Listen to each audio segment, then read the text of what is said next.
আসসালামু আলাইকুম। ওয়ালাইকুম আসসালাম। আপনার পরিচয় জানতে চাচ্ছিলাম। আমি রিয়াজুজ্জামান রিয়াদ, চেয়ারম্যান ১ নং মহিলাকান্দা ইউনিয়ন পরিষদ, গৌরীপুর, ময়মনসিংহ। নির্বাচনটা কবে হয়েছে আপনার? ৩১শে মার্চ ২০১৬, দ্বিতীয় টার্ম নির্বাচন, যেটার মানে দ্বিতীয় পর্যায়ের নির্বাচন। আপনি দ্বিতীয় পর্যায়ে নির্বাচনের কতদিন হলো আজকে বয়স? আজকে প্রায় ১.৫ বছর। ১.৫ বছর। ১.৫ বছর যদি আপনি দ্বিতীয় টার্মে নির্বাচিত চেয়ারম্যান হয়ে থাকেন, এখন কিন্তু মনে হয় যে আপনার বয়স হয় নাই। তাহলে আগের টার্মে ৫ বছর কেমন ছিলেন? কত বছর বয়স ছিল? আসলে আমার ছাত্রত্ব শেষ করে স্বাভাবিকভাবেই আমি পড়াশোনা শেষ করে আমার ইলেকশনের সুযোগ পাইছি, আমি ইলেকশন করছি। প্রথম কত বছর বয়সে নির্বাচন করছেন? আমি ২৭ বছর বয়সে প্রথমবার নির্বাচিত প্রার্থী হিসেবে নিজেকে ঘোষণা করি, নির্বাচিত হই। নির্বাচিত হন। তো প্রথম টার্মে নির্বাচনের বিষয়টা আমি জানতে চাইবো না, তবে দ্বিতীয় টার্মে যখন নির্বাচন হয়েছে তখন কিন্তু দলীয় প্রতীক, প্রথম বাংলাদেশের প্রেক্ষাপটে বাংলাদেশ সংবিধানে দলীয় প্রতীকে নির্বাচন হয়েছে। আপনি কোন দলের প্রতীক নিয়ে নির্বাচন করেছেন? আমি বাংলাদেশ জাতীয়তাবাদী দল বিএনপির প্রতীক নিয়ে নির্বাচিত হয়েছি। আপনাকে বিএনপি দল থেকে প্রতীক বরাদ্দ দিল কেন বলে মনে করেন আপনি? আসলে আমি দলের একজন সক্রিয় কর্মী, ছাত্র দলের সাথে সম্পৃক্ত ছিলাম। আমি পড়াশোনা করেছি ঢাকা কলেজে, গৌরীপুর সরকারি কলেজেও একসময় ছাত্র রাজনীতির সাথে সম্পৃক্ত ছিলাম। কলেজেও ছাত্র সংসদ নির্বাচনের প্রার্থী হওয়ার জন্য চেষ্টা করেছি, প্রার্থী ছিলামও। আমি কলেজ ছাত্র সংসদের শেষ প্রার্থী হিসেবে নিজেকে ঘোষণা করেছিলাম, তফসিলও হয়েছিল।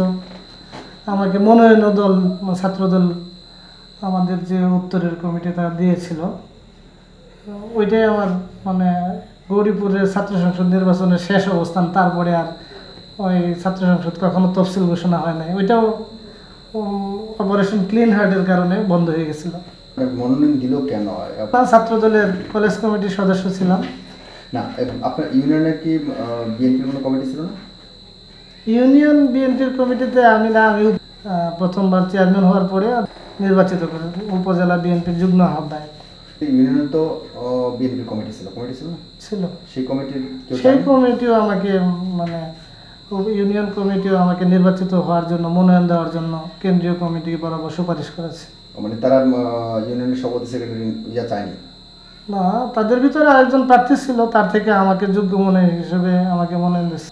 আপনি প্রথম টার্মে কেমন নির্বাচন, কেমন ভোটে? প্রথম টার্মের নির্বাচনে আমি প্রায় ২,০০০ ভোট ব্যবধানে চেয়ারম্যান হয়েছি। আপনি দ্বিতীয় টার্মে?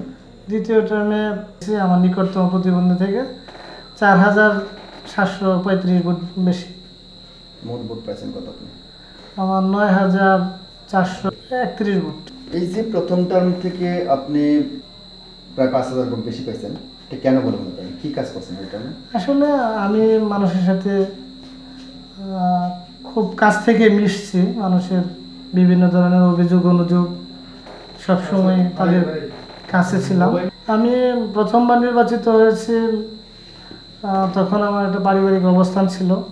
নিজেও যেহেতু ছাত্র রাজনীতির সাথে সম্পৃক্ত ছিলাম, আমার পড়াশোনা শেষ, আমি এলাকার মানুষকে যখন বলেছি যে আমাকে একটা দায়িত্ব নেওয়ার সুযোগ যেহেতু আসছে আপনারা দেন, ওনারা আমাকে প্রথমবারই সিলেক্ট করেছে। তখনই আমাকে এত পরিমাণ বেশি ভোট দিয়েছে যে আমার নিকটতম প্রতিদ্বন্দ্বী থেকে আমি প্রায় ১৮০০-১৯০০ ভোট বেশি পাস করছি প্রথমবার। আর আমি, আমাদের পরিবার রাজনৈতিক পরিবার, সেই সুবাদে মানুষের সাথে আমাদের পরিবারের প্রত্যেকেই, সাধারণ জনগণ বা এলাকার গণ্যমান্য ব্যক্তিবর্গ যারা আছে তাদের সাথে একটা সামাজিক সম্পর্কে আমরা আবদ্ধ হয়ে গেছি অনেক আগে থেকেই, যার প্রভাব প্রতিপত্তিটা আমাদের পরিবারের প্রত্যেকেই বহন করে, সেই হিসেবে আমিও বহন করেছি। আর আমি নির্বাচিত হওয়ার পরে প্রত্যেকটা মানুষের সাথে আমি বিশ্বাস অর্জন করেছি। আমার সততা, আমার ন্যায়, আমার বিচার, আমার নিষ্ঠা, এগুলা আর উন্নয়নমূলক কর্মকাণ্ডের সাথে আমি সম্পৃক্ত ছিলাম বরাবরই। এখন অদ্যাবধি পর্যন্ত মানুষের ব্যক্তিগত চাহিদা, পারিপার্শ্বিক সামাজিক চাহিদাগুলো অগ্রগণ্য হিসেবে আমি তাদের সাথে সবসময় তাদের চাহিদার উপরেই সিদ্ধান্তগুলো নেওয়ার জন্য চেষ্টা করি।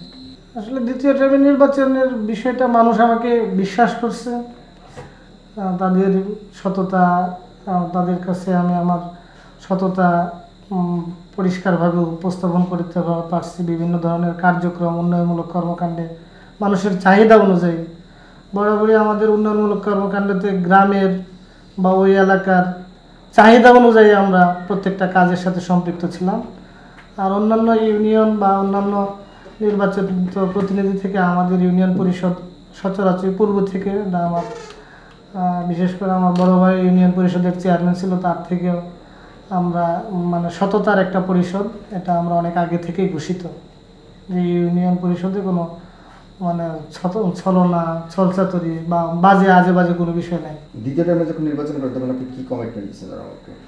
মানুষ ডাকলেই আমাকে পাবে, কমিটমেন্টটা এরকমই ছিল যে আপনারা আমাকে ডাক দিলেই আমাকে পাবেন, যে কোনো ধরনের কাজে আমার পরিষদকে পাবেন, যদি কাজটা ভালো মানের হয়, কাজটা যদি করার মতো বিষয় থাকে।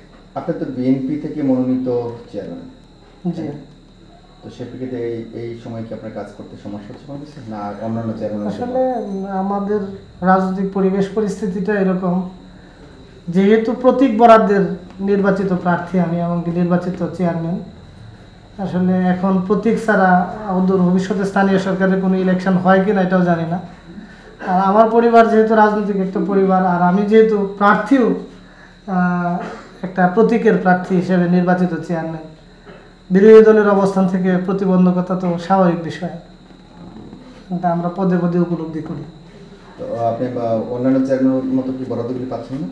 আসলে স্থানীয় সরকারের যে বরাদ্দগুলো, এটা কেন্দ্রীয়ভাবে যে বন্টনগুলো হয় সেগুলো আমরা প্রত্যেকটা ইউনিয়নে কেন্দ্রীয়ভাবে আসে, এগুলাতে আমাদের মানে বাধাগ্রস্ত হওয়ার কোনো সুযোগ নাই। বিধেয় পাচ্ছেন সব কিছু, আমরা বরাদ্দগুলো আমরা ঠিকমতো পাচ্ছি, কিন্তু উন্নয়নমূলক কর্মকাণ্ডের ক্ষেত্রে কিছু রাজনৈতিক বাধা বিপত্তি আছে, তাদের চয়েসের বিষয়গুলো থাকে, রাজনৈতিক দলের নেতাকর্মীদের চাহিদা আলাদাভাবে যে এই কাজটা করতে হবে, এই কাজটা আপনার পরিষদের বাইরেও কিছু দায়িত্ব চাপায় দেয় আর কি, করতে হবে। বা জনগণের যে ইয়াগুলি আছে, অধিকারগুলি আছে, সেগুলো পাচ্ছেন কি? হ্যাঁ, আমরা জনগণের অধিকার আমরা কিছুটা পাচ্ছিও, এমনকি আমরা এটার জন্য সবসময় সোচ্চার। জনগণের অধিকার আদায়ের ক্ষেত্রে আমাদের পরিষদ বদ্ধপরিকর, এই ক্ষেত্রে আমরা বিন্দু পরিমাণ পিছায় থাকি না। আমরা সমষ্টিগতভাবেও আমাদের পরিষদের যে ইউপি সদস্যরা আছে তাদেরকে নিয়ে আমরা আমাদের কাজগুলো করে যাই। আপনি এই নির্বাচনে যখন আসছেন, নির্বাচিত হয়ে যখন আসছেন, তখন প্রথম কাজ কি দিয়ে শুরু করছেন? আমরা প্রথম কাজ শুরু করছি, আমাদের এলজিএসপির দ্বিতীয় পর্যায়ে একটা বরাদ্দ ছিল।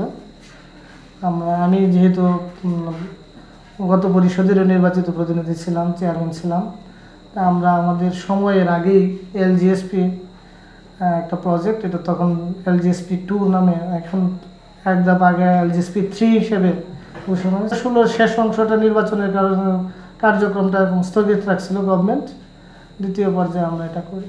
ওই কাজগুলো আমরা প্রাথমিকভাবে তখন যেহেতু আমরা করতে পারি নাই, নির্বাচনে আসে পড়ছিল, নির্বাচনের পরে আমরা প্রথম ওই কাজগুলো করি। টোটাল কাঁচা রাস্তার পরিমাণ কত আছে? আমাদের টোটাল কাঁচা রাস্তার পরিমাণ আছে প্রায় 50 কিলোর মতো। আর পাকা রাস্তা?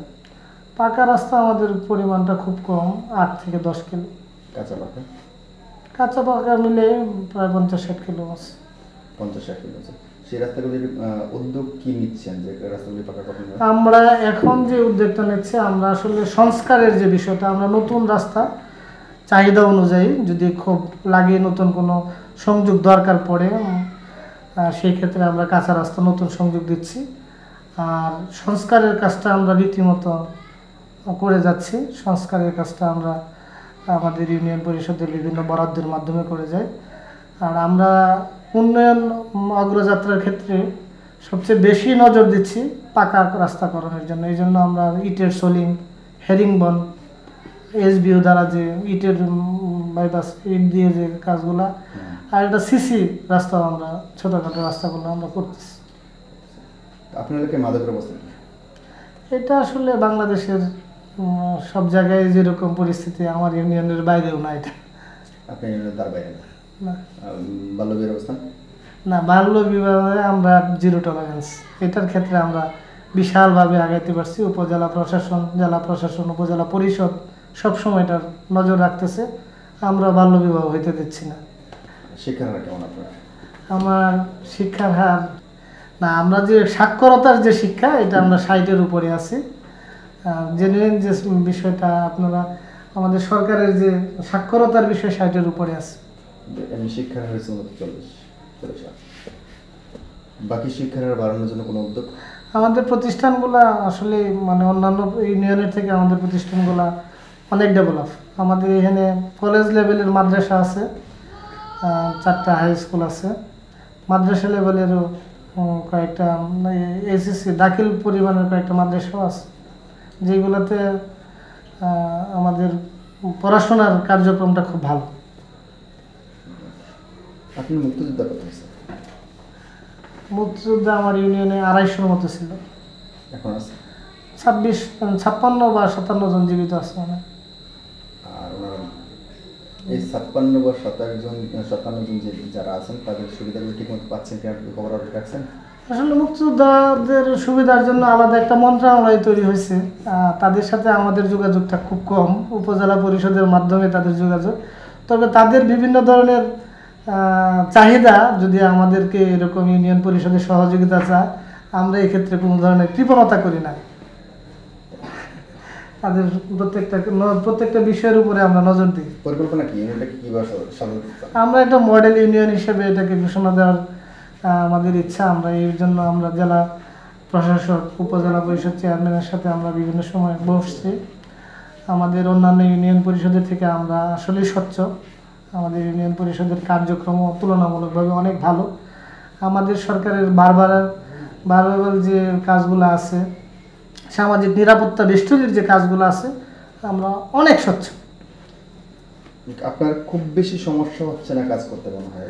না, রাজনৈতিক কারণে আমরা অনেক বাধা, অন্যান্য ইউনিয়ন পরিষদের ক্ষেত্রে থেকে একটু প্রতিবন্ধকতা তো আছেই।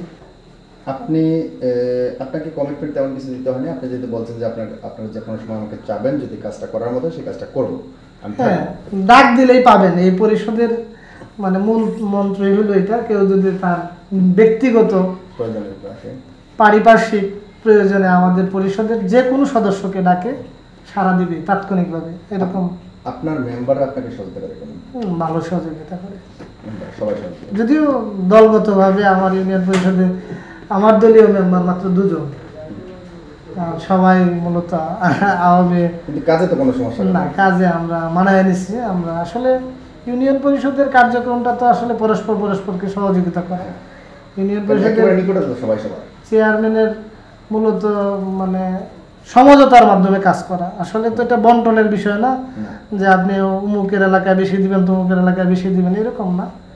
আমরা সমঝোতা, আমরা ইউনিয়ন কোন কাজটা আগে করতে হবে, কোন গ্রামটাকে আগে উন্নয়নের দরজার ভিতরে আনতে হবে, কোন কাজটা উন্নয়নের ধারাবাহিকতা বজায় রাখতেছে, কোন কাজটার জন্য আমরা ইউনিয়নের সুনাম অর্জন করতে পারতেছি, এগুলো আমরা প্রত্যেকেই। আবার আমার ইউনিয়ন পরিষদের মেম্বাররা সবাই সুশিক্ষিত। আপনি যেহেতু আপনাকে কমিটমেন্ট তেমন কিছু দিতে হয়নি, প্রথমবার নির্বাচিত, দ্বিতীয়বারে অনেক ভোটের ব্যবধানে নির্বাচিত হয়েছে। না, এটা তো সবচেয়ে বড় কমিটমেন্ট যে আমাকে অসৎ কোনো কাজে পাবেন না, আমাকে ডাক দিলেই পাবেন। হ্যাঁ, বুঝতে পারছি। তারপরেও তো আপনার একটা চিন্তা ভাবনা আছে যে আমি টোটাল ইউনিয়ন এলাকার মধ্যে আমার 5 বছর আমি এই কাজগুলি করব।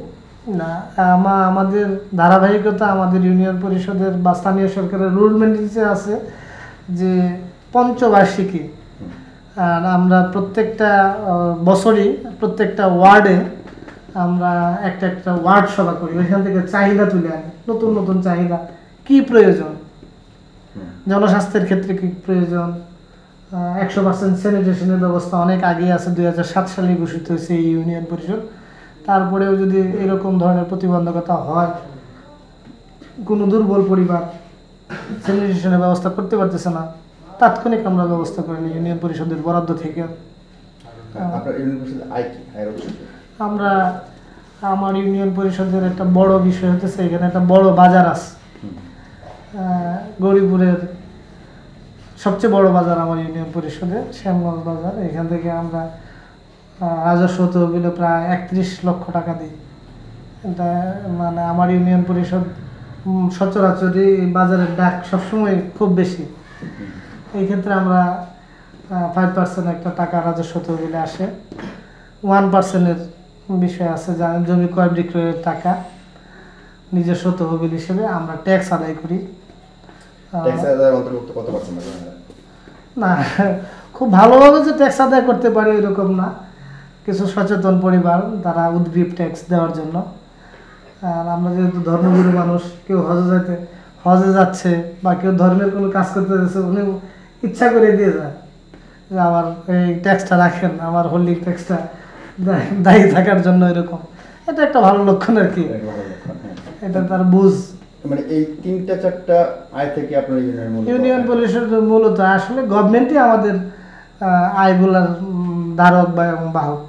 আমরা এলজিএসপির যে টাকা, এটা বাংলাদেশ এবং অন্য বিশ্ব ব্যাংকের, আমরা যেটা জানি বিশ্ব ব্যাংকের ফান্ড, যৌথ ফান্ডে আমরা পাই। আর টিআর কাবিকা, এশিয়া উন্নয়ন ব্যাংক এডিপি, এশিয়া উন্নয়ন ব্যাংক এডিপি থেকে আমরা টাকা পাই। আমরা এই কিছু কিছু কাজ উপজেলা পরিষদ আমাদেরকে টেন্ডারে সহযোগিতা করে। এইভাবে আমরা স্থানীয় সরকারের যে ফান্ডগুলো আছে এগুলো আমরা ব্যবহার করি। আরো কি করলে কাজে বেশি আগাইতে পারেন? আসলে আমাদের বাংলাদেশের প্রত্যেকটা ইউনিয়ন পরিষদেই স্থানীয় সরকার তো আছেই, তাছাড়া যদি স্থানীয় এমপি, সংসদ সদস্য যদি আলাদাভাবে নজর দেয়, ওনাদেরও উন্নয়নের বিষয়গুলো থাকে, যদি আমরা পরামর্শক্রম হইতো দিলে আমাদের আরো ভালো ডেভেলপের দিকে যেতে পারতাম। আলোচনা সাপেক্ষে যদি আগানো যেত, আলোচনা সেই সহযোগিতা কি পাচ্ছেন না আপনারা? আমি বিরোধী দলের চেয়ারম্যান হিসেবে তো এটা আসলে না পাওয়ারই কথা, কিন্তু অন্যান্য যারা আমাদের সহকর্মী আছে তারা পাচ্ছে। আপনার যেহেতু তেমন কোনো কমিটমেন্ট দিয়ে আসতে হয় নাই, তারপরে কিন্তু আপনার মানুষ বিতর্কত একটা চিন্তা ভাবনা ছিল, আমি যদি চেয়ারম্যান হতে পারি আমার 5 বছরে আমি ইউনিয়নের এই কাজগুলি করার দরকার। না, আমাদের 100% রাস্তা করব, এটা আমাদের মনের পরিকল্পনা ছিল, পাকা রাস্তা। যেহেতু আমি দ্বিতীয় ট্রাম চেয়ারম্যান, এটা আমি নিজের অবস্থানেও বিরোধী দলের চেয়ারম্যান আমাদের ইউনিয়ন পরিষদ থেকে। আমি এইবারও এলজিএসপি 3 প্রজেক্ট থেকে আমার 19 লক্ষ টাকা, এর ক্ষেত্রে আমি 3.5 লক্ষ টাকা রাস্তার জন্য দিয়েছি, বিভিন্ন স্কুলের জন্য দিয়েছি। আমি এইবার আমার যে মানে কাজগুলো আছে সেগুলা বেশিরভাগই রাস্তা যেন পাকা হয় এরকম একটা অংশ সবসময় আমরা টেন্ডারের ক্ষেত্রেও অবকাঠামোগত উন্নয়ন যেটা, এটা আমরা করে যাচ্ছি, এটা আমাদের কমিটমেন্ট ছিল। আর মনে মনে চাহিদার ক্ষেত্রে আমার খুব ইচ্ছা একটা কলেজ তৈরি করা আর একটা মাদ্রাসা, যেখানে আমরা মানে হাফিজি মাদ্রাসা বা কওমি মাদ্রাসা, এরকম একটা মাদ্রাসা করার খুব ইচ্ছা। কতটা স্কুল আছে? প্রাইমারি স্কুল কয়টা আছে? আমাদের 18টা primary school. High school? High school আছে আমাদের 3টা। মাদ্রাসা লেভেলে হাই স্কুল সমমান মাদ্রাসা আছে 4টা, একটা কলেজ লেভেলের মাদ্রাসা আছে। মাদকের বিষয়টা এইভাবেই বলা যায় যে সর্বাঙ্গে ব্যথা, ওষুধ লাগাবো কোথায়? মাদক স্কুলের ছেলেদের কাছেও পাওয়া যায়, এটার মতো দুর্ভাগ্য আর কি হতে পারে। আর আমার ইউনিয়নটা হচ্ছে ময়মনসিংহের একটা শেষ অংশের, এদিক দিয়ে যদি ধরি আমার পার্শ্ববর্তী জেলা, এই পাশের গ্রামটা পার হয়ে নেত্রকোনা ডিস্ট্রিক্ট, শ্যামগঞ্জ বাজার হচ্ছে 3টা থানার একটা স্পট। এইখানে বিভিন্ন ধরনের ক্রাইমও হয়, এর ক্ষেত্রে মাদকের যে চলাচলের বিষয়টা এখানে 3 থানার পুলিশও কাভারেজ দিতে পারে না। মাদক দ্রব্য নিয়ন্ত্রণের জন্য আলাদা একটা মন্ত্রণালয় তৈরি হয়েছে। একজন পুলিশের কাছে যদি এটা সাহায্য চাওয়া হয়, অধিদপ্তরের কথা বলে একটু বিড়ম্বনা তৈরি করে। সেই প্রেক্ষিতে আসলে রাষ্ট্রীয়ভাবে সিদ্ধান্ত নেওয়া উচিত, যৌথ সিদ্ধান্ত, এটাকে পরিষ্কারভাবে বিলীন করা উচিত যে বাংলাদেশে মাদক চলতেছে না, বন্ধ। আমাদের এই ক্ষেত্রে তো আমরা আসলে অনেক ক্ষেত্রে জিরো টলারেন্স দেখাইছে, গভর্নমেন্টও দেখাইছে। জঙ্গিবাদ, বিভিন্ন ধরনের সন্ত্রাসী কর্মকাণ্ড, বিরোধী দলের অবস্থান থেকে বলতে গেলে বিরোধী দলের রাজনৈতিক কর্মকাণ্ড স্থগিত করে দিচ্ছে সরকার। তো ওটা পারে না কেন? অবশ্যই পারবে। মন মানসিকতার বিষয়। আমাদের সরকারে যারা আছে তারা যদি মন মানসিকতা তৈরি করে, বাল্যবিবাহ বন্ধ হয়েছে, বাল্যবিবাহ বন্ধ হচ্ছে, সন্ত্রাসী কার্যক্রম বাংলাদেশে নাই বললেই চলে, জঙ্গিবাদ উত্থান যেটা শুরু হয়েছিল একবারে মাঠে মারা গেছে, এটাই বলা যায়। জঙ্গি যদি মন মানসিকতা আমাদের যারা রাষ্ট্র চালাইতেছে তাদের যদি ভালো হয়, বিভিন্ন ধরনের ওই যে আমরা যেটা বলি আর কি, যে সীমান্ত অঞ্চল একটু হার্ড করলেই আমাদের সীমান্ত চোরাচালানের মাধ্যমে যে মাদকটা বাংলাদেশে প্রবেশ করে, এটা হবে না। আসলে আমার এলাকার ভিতরে মানে উন্নয়নমূলক কর্মকাণ্ডের বাইরে যদি আমি চিন্তা ভাবনা করি, মাদকটা আমি বিশালভাবে ঘৃণা করি। এটা আমি বন্ধ করতে আমি সরকারের হস্তক্ষেপ কামনা করি। আপনি কেমন কোনো মাদকের মামলা নিজে ধরছেন যে যেটা কোনো প্রশাসনের কাছে সহযোগিতা চাওয়ার পান নাই? না, এরকম প্রশাসনের কাছে সহযোগিতা যদি চেয়ারম্যান হিসেবে কোনো ক্রাইমের ক্ষেত্রে চায়, আমাকে প্রশাসন সাহায্য করেছে, এটা অস্বীকার করা কিছু না। এরকম হাতে প্রমাণে যদি কয়েকটা ঘটনার সাথে আমরা যদি তাদেরকে সাহায্য চাইছি, তারা আমাদেরকে করেছে। দু একটা ঘটনা আছে বিভিন্ন ধরনের মাদকের চালান ধরার ক্ষেত্রে। আমি যদি বলছি গরিপুর থানা ভারপ্রাপ্ত কর্মকর্তাকে, উনি তাৎক্ষণিক অপারেশন করছে, আমাকে ফলো হয়েছে, কাজগুলি করছে। তো সেই কাজ যদি করতে থাকে আর আপনি যদি এমন হস্তক্ষেপ করেন, তাহলে কি মাদক আপনার এলাকায় অন্তর্ভুক্ত করা সম্ভব? হ্যাঁ, অবশ্যই সম্ভব। কে কে মাদক ব্যবসার সাথে জড়িত, কে মাদক সেবক হিসেবে ঘোষিত, এগুলা সবগুলাই আমরা আমাদের উপজেলা পরিষদের মাধ্যমে আইন শৃঙ্খলা রক্ষাকারী বাহিনীকে আমরা দিই। তথ্যগুলো প্রতি মাসেই একবার করে আমরা পর্যালোচনা করি। আমাদের ইউনিয়ন আইন শৃঙ্খলা কমিটিতেও এইগুলো নামগুলা, কে কে মাদক সেবা করে, কে কে ব্যবসা করে, এগুলো তাদেরকে আমরা দিই। অলরেডি 1.5 বছর চলে গেছে আপনার দ্বিতীয় টার্ম, 1.5 বছর চলে গেছে না? হ্যাঁ, 1.5 বছর। বাকি 3.5 বছর আছে। 3.5 বছরে আপনার ইউনিয়নের এলাকাটাকে কীভাবে সচল রাখতে চান? আপনি কী মুক্ত রাখতে চান? আমি মাদক মুক্ত রাখতে চাই, সন্ত্রাস মুক্ত রাখতে চাই, বাল্য বিবাহ যেন আমার ইউনিয়নে, আমার এলাকায়, আমার বাংলাদেশে যেন না হয়, সেই জন্য আমি প্রশাসনের হস্তক্ষেপ চাই। আমরা সামাজিক মানুষ, সামাজিক বন্ধনে আবদ্ধ, আমরা একে অপরের পরিপূরক। দলমত হিসেবে শেষে আমরা বাংলাদেশের মানুষ, বাংলাদেশের নাগরিক, জাতীয়তাবাদী বিশ্বাসী। আমরা যেন ভালো গণতান্ত্রিক এবং স্বাধীন রাষ্ট্রের মাধ্যমে নিজেকে ঘোষণা করতে পারি এবং নাগরিক হিসেবে আমাদের মৌলিক অধিকারগুলো যেন আমরা পাই।